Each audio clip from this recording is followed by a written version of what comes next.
Hadirin, tadi kita sudah lihat artis yang pertama, sekarang artis yang kedua, artis akhirat.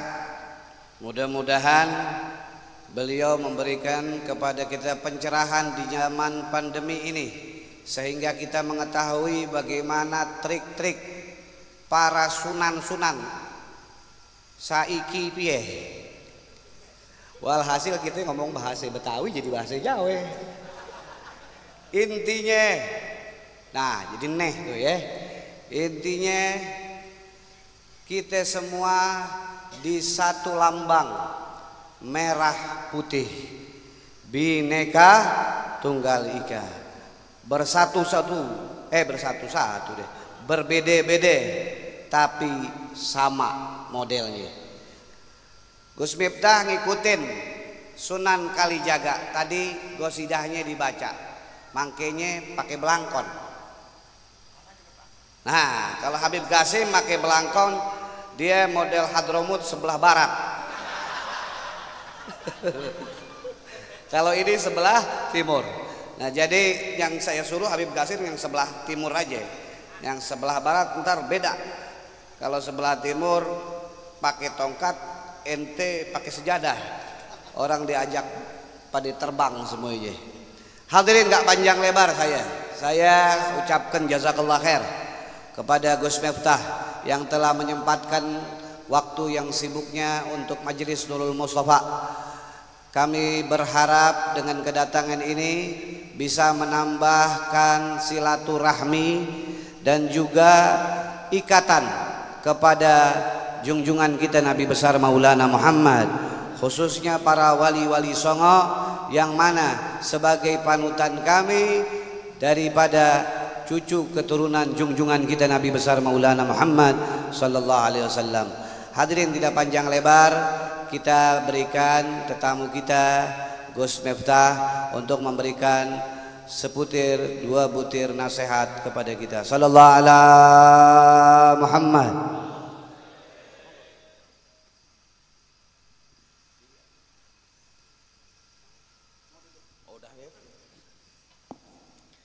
Assalamualaikum warahmatullahi wabarakatuh.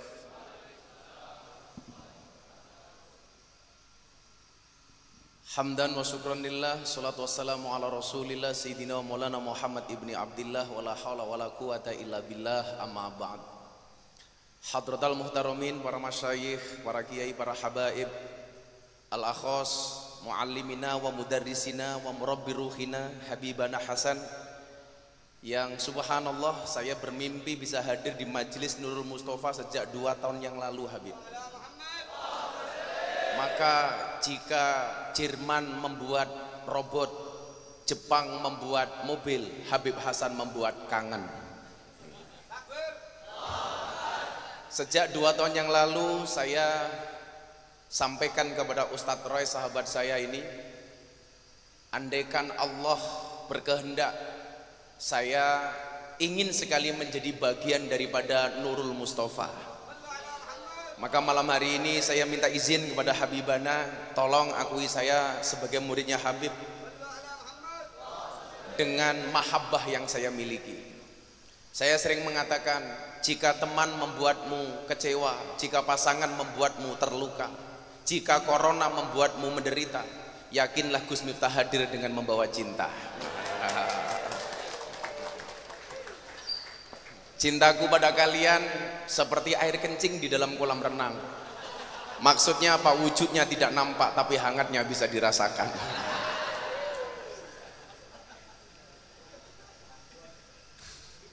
Sahabat-sahabat saya Nurul Mustafa yang sangat-sangat saya cintai, begitu rindunya saya hadir di majelis-majelis besar, begitu kangennya, begitu rindunya. Itulah bedanya rindu dengan luka.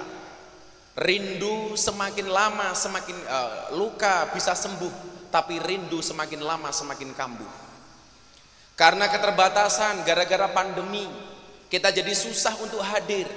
Tetapi Nurul Mustafa dengan segala kegigihannya mampu melaksanakan acara seperti ini secara istiqomah.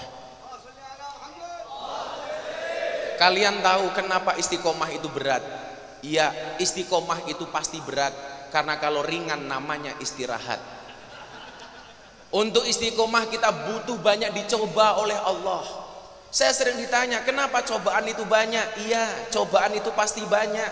Kenapa? Karena kalau sedikit namanya cobain. Padahal amal yang dilihat oleh Allah tentunya salah satu syaratnya adalah istiqomah. Innalladzina qalu rabbunallah tsumastaqamu tatanazzalu alaihimul malaikatu alla takhafu wa la tahzanu wa absyiru bil jannati allati kuntum tu'adun. Syarat pertama, semuanya kita niatkan karena Allah.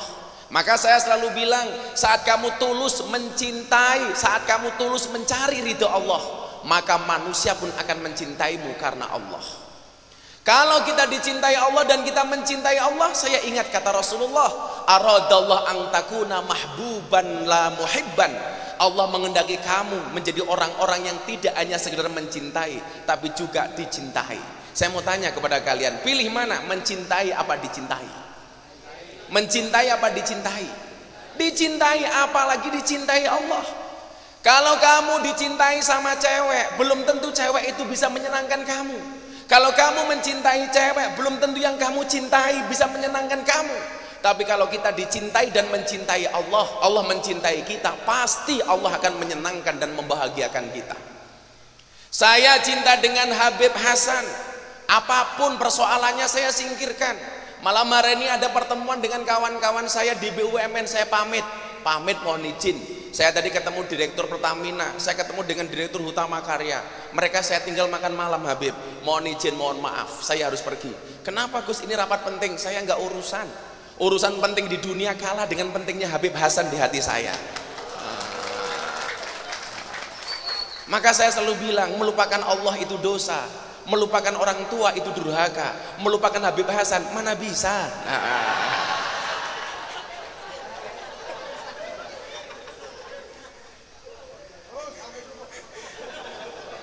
Maka Ramadan kemarin Habib saya ketemu si Syakir, yang tadi Habib bilang sambutan tuan rumah dari Syakir Jablay, Daulay ya, bukan Jablay.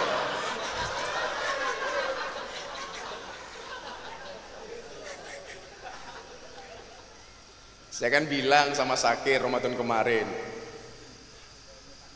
Allah itu kan berfirman, wa min ayati an khalaqalakum min anfusikum azwajan. Allah menciptakan manusia berpasang-pasangan, Syakir. Itu artinya apa? Kalau kamu tidak punya pasangan, jelas kamu bukan manusia.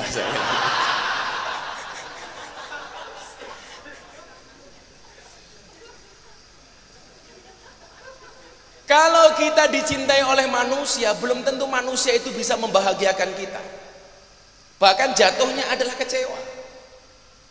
Apalagi hari ini, mohon maaf, semua orang punya TV, semua orang punya media, semua orang punya media sosial, semua orang bisa ngomong apapun. Kita bener saja Habib dibully, apalagi salah. Tapi saya selalu mengatakan, oh Afan, ini ada kembaran saya pakai belangkon dari Habib Qasim. Saya begitu datang, Habib langsung ditanya, harim ente berapa? Langsung begitu, Masya Allah.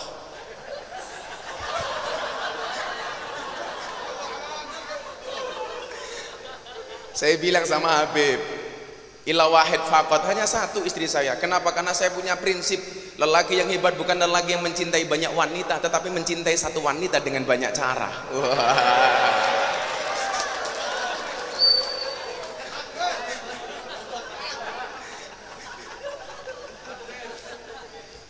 Maka saya bilang, kalian tahu nggak bagaimana cara membedakan madu yang asli sama madu yang palsu?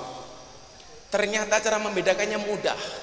Madu kamu taruh di atas meja, semut datang palsu, berarti ada campuran gula. Madu masukin botol, dikocok, kok dia goyang, oh palsu, berarti ada air di dalamnya. Tapi madu kamu bawa pulang, istrimu marah, asli. Itu asli itu. Madu bawa pulang, istri marah, itu pasti asli. Kita semuanya hadir di sini dalam rangka apa? Mencari cintanya Allah, mencari ridhonya Allah. Maka saya termasuk orang yang barangkali menurut media orang yang paling sering dibully. Tapi kenapa? Saya tidak pernah sakit hati. Kenapa? Ketika ada orang mengutapkan kata-kata jelek kepada Anda, itu hanya sampai kepada telinga Anda. Kok kamu sakit hati? Yang salah kamu. Kenapa? Karena kamu yang memindahkan kalimat-kalimat jelek itu dari telinga ke dalam hati. Makanya saya nggak pernah sakit hati. Persoalan ketika saya masuk ke klub malam, ke lokalisasi, saya pengajian di sana bersama para PSK, bersama mbak-mbak yang kerjanya di puskesmas, pusat kesenangan mas-mas.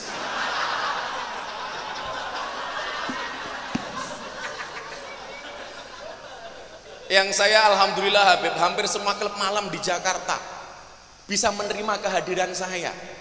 Maka itulah alasan kenapa Habib saya menggunakan kacamata hitam. Supaya apa? Kalau ngelirik nggak kelihatan. Karena terlalu ajib gitu.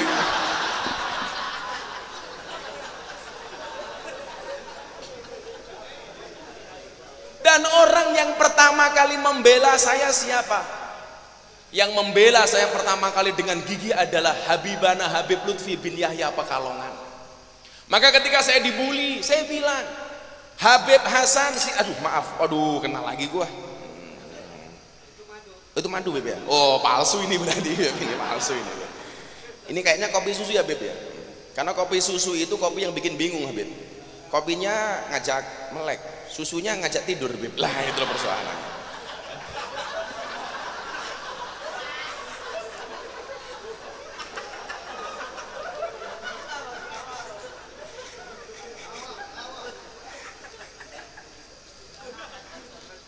Saya selalu bilang, kalau ibarat orang sholat di masjid ada yang jadi imam, pantaslah kalau imam itu seperti Habib Hasan, seperti Habib Ghashim, pantas. Ada yang bertindak sebagai muadzin, seperti Syakir, suaranya bagus, cewek-cewek kalau dengar wow, gitu loh. Dengar suaranya wow, lihat orangnya weh, gitu kan.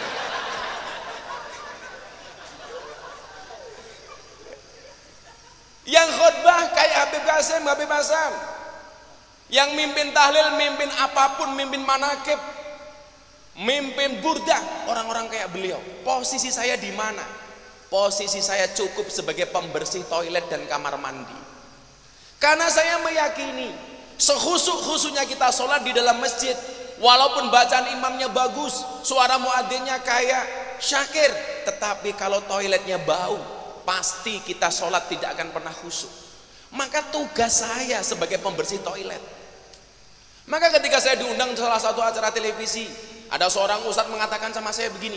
Ketika ditanya sama hostnya, sama pembawa acaranya, bagaimana pendapat ustadz terhadap pengajian Gus Miftah di klub malam?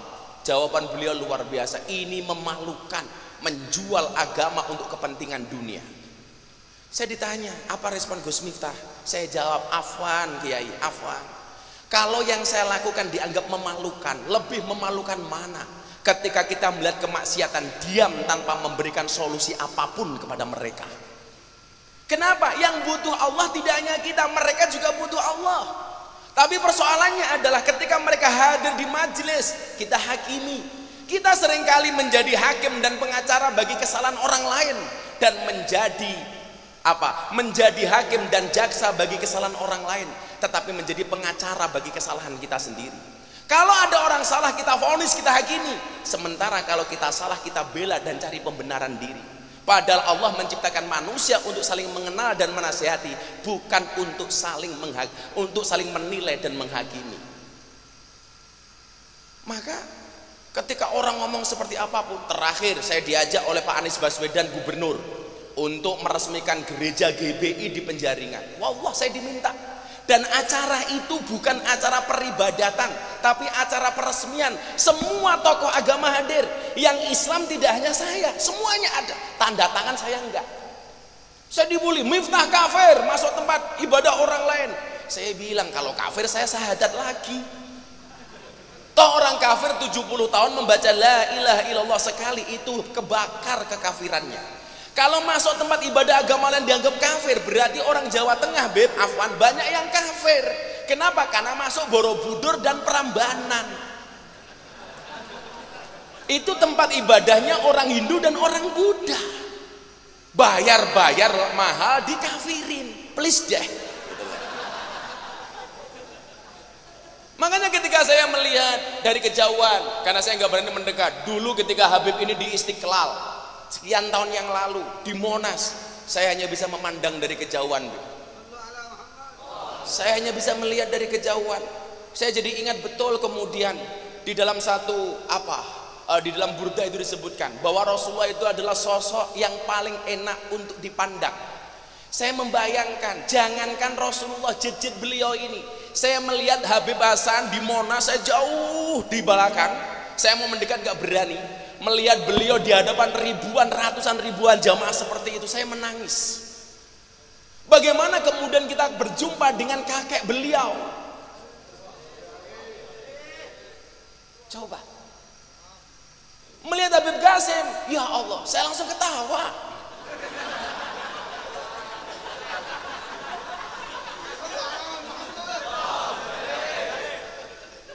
Ketika kita sering membaca Khairul Bariyah Nadroh Ilaiha kepada kakek beliau, jangankan kakek beliau, kita berada satu majelis dengan beliau-beliaunya ini saja, subhanallah, hati rasanya tentram. Maka saya ingat, la yaqudu qaumun yadhkurunallah azza wajal illa hafathumul malaikah. Tidaklah sebuah kaum itu duduk, dia bermajlis taklim di dalamnya, mengingat Allah dengan membaca sholawat, dengan membaca kalimat thayyibah. Yang pertama yang Allah berikan apa? Illa hafathumul malaikah, kecuali tempat tersebut dikelilingi oleh malaikat-malaikatnya Allah. Amin. Jadi kita nggak khawatir kalau kemudian semua gara-gara pandemi harus berhenti. Siapa yang menjaga bumi ini? Kalau gara-gara corona, mohon maaf, kita semuanya berhenti bermajelis, siapa yang menjaga bumi ini? Makanya tetap harus ada yang ngeyel kayak Habib kita ini. Tetap harus ada majelis. Supaya apa? Supaya bumi ini dilindungi oleh Allah. Saya sering mengatakan, berdoalah kepada Tuhannya corona supaya corona segera dihilangkan. Jangan gara-gara corona kita kehilangan Tuhan. Bukan ombaknya yang besar, tetapi perahunya yang terlalu kecil. Bukan musibah dan ujiannya yang besar, tetapi iman kita yang terlalu lemah. Maka kita kumpul seperti ini, yadhkurunallah azza, dalam rangka apa? Mengetuk pintu langit. Buminya boleh di lockdown, tetapi ingat, cukup buminya yang di lockdown, pintu langitnya masih terbuka.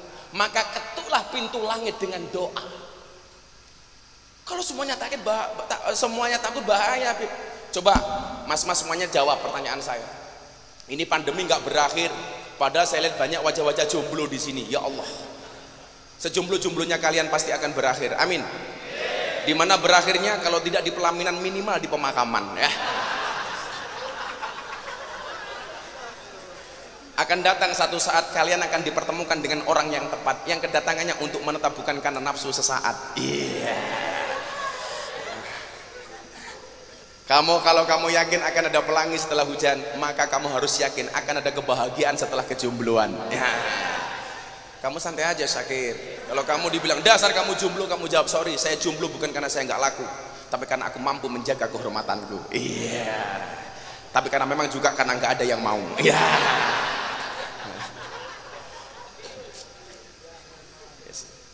Insya Allah segala Syakir. Kalau nggak ada gadis, ya minimal janda lah. Amin, Habib, ini kan ada. Karena kata Habib Hasan, hidup ini indah bila disertai dengan janda dan tawa. Nah,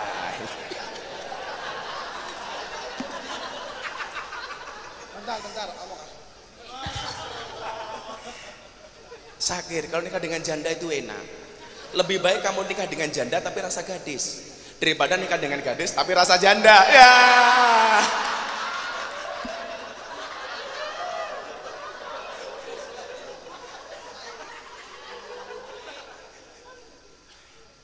Aneh bilang janda, Habib Hasan langsung bilang amin. Makbul ini, Kir, hati-hati, Kir.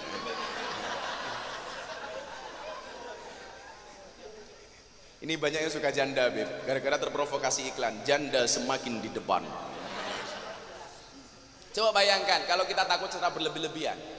Memang dalam Al-Baqarah kita ingat 155, walana bluwanakum bisyai'in minal khawf wal ju' wa naqsi minal amwali wal anfusi was samarat wa basyiris sabirin. Ini semua bagian dari ujian dari Allah. Tapi please jangan takut yang berlebih-lebihan.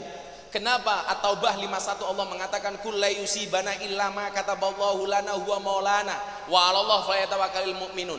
Sekali-kali musibah itu tidak akan pernah menimpa kami kecuali yang telah Allah tetapkan untuk kami. Maka jangan khawatir dengan pandemi ini berlebih-lebihan. PPKM bisa menutup akses udara, PPKM mungkin menutup akses darat, PPKM mungkin menutup akses laut, tapi yakinlah PPKM tidak mampu menutup rahmat dan ridho Allah Subhanahu wa taala. Maka jangan berlebih-lebihan. Kita jangan ada bayangan-bayangan yang terlalu khawatir dan paranoid. Coba bayangkan, Anda jawab. Bayangkan ketika Anda berada di tengah sungai naik perahu, perahunya bocor. Di samping perahu itu banyak buaya. Apa yang harus Anda lakukan? Apa yang harus Anda lakukan? Jawabannya satu, berhenti membayangkan. Ya. Anda tadi bilang apa? Bayangkan. Maka solusinya adalah berhenti membayangkan. Kalau tadi Ane sama Habibana bilang Sakir sama janda, please jangan berhenti membayangkan. Hari ini banyak orang yang ketakutan. Kenapa? Karena terlalu menggunakan bayangan-bayangan yang belum tentu terjadi. Maka saya sering mengatakan apa? Kecemasan itu adalah ilusi buruk tentang masa depan. Daripada kita buang-buang waktu untuk cemas, mendingan mempersiapkan diri untuk menghadapi. Santai saja.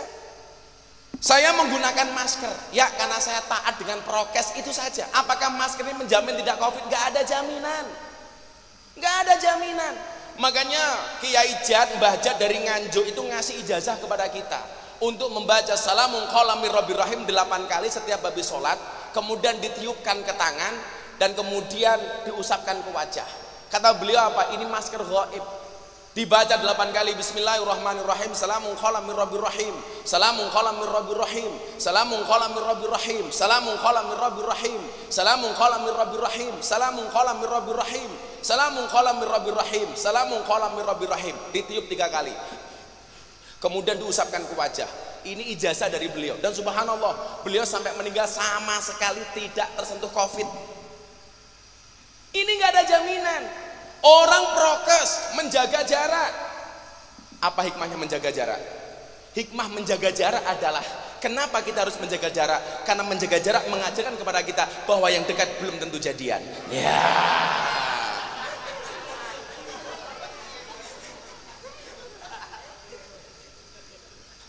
Makanya kemarin Beb, Ane sama Sakit tuh buka puasa bersama. Saya bilang, dia selalu bilang, berbukalah dengan yang manis. Saya nggak setuju. Berbukalah dengan yang sayang. Kenapa? Karena yang manis belum tentu sayang. Iya.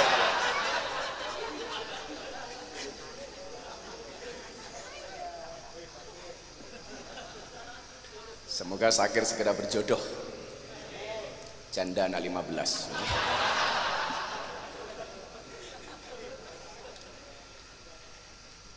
Kalau Sakir kita lamarkan anaknya Ustadz Yusuf Mansur gimana Habib? Oh, koma sama titik, koma sama titik. Santai aja Kir. Kalau emang jodoh nggak akan kemana. Kalau Sakir berjodoh dengan Wirda pasti ketemu kok. Di mana? Di pelaminan. Sebagai apa? Sebagai tamu. Ya. Yeah!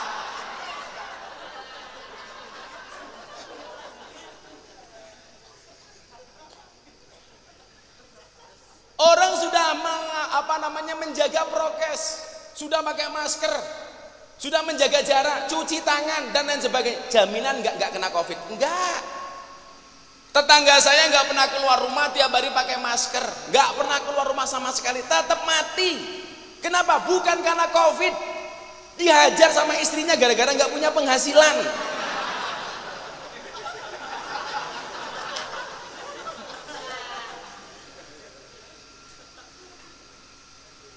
Kullai yusibana illa ma kataballahu lana.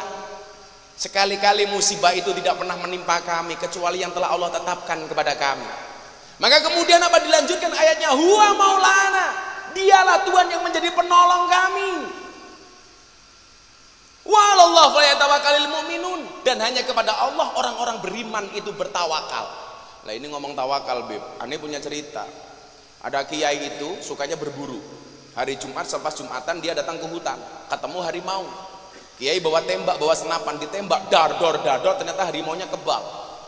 Mungkin harimaunya habis nguntal gotri, makan gotri, nggak bisa mati.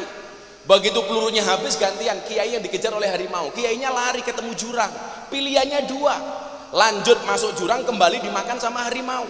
Maka dia ingat dengan firman Allah surat Al-Anfal ayat 2, bahwa orang beriman itu hanya bertawakal kepada Allah, wa 'ala rabbihim yatawakkalun.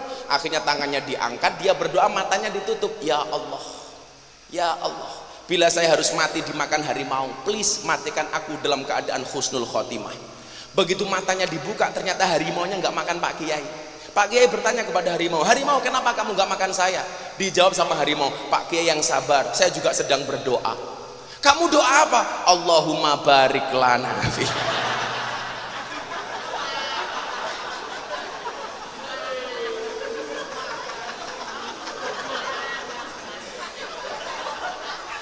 Ternyata harimaunya doa makan Pak Kiai.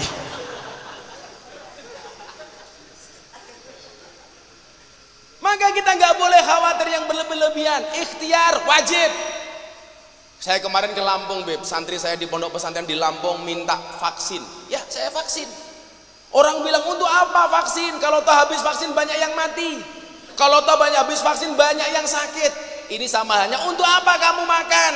Kalau tak habis makan kamu juga pernah sakit perut. Kalau gitu nggak usah makan sekalian. Goblok. Kita naik motor pakai helm itu bagian dari safety riding untuk menjaga keselamatan. Apakah ada jaminan kalau pakai helm tidak akan terjadi kecelakaan? Nggak ada yang bisa jamin. Tapi minimal begitu Anda pakai helm, itu Anda sudah berusaha dan berikhtiar untuk menghindari kecelakaan yang lebih parah. Yang Allah inginkan dari kita berusaha dan berikhtiar. Allah menginginkan kita untuk usaha, tidak mewajibkan kita untuk sukses. Maka saya selalu mengatakan fokuslah kepada proses, jangan berorientasi kepada hasil. Ya kita mohon maaf, lakukan saja. Maka kemudian dalam kitab Hikam Ibnu Athaillah As-Sakandari mengatakan apa? Di situ ada bahasa roja, di situ ada bahasa tamanni. Ar-roja ma qaronahu amalun wa ila fahuwa umniyatun.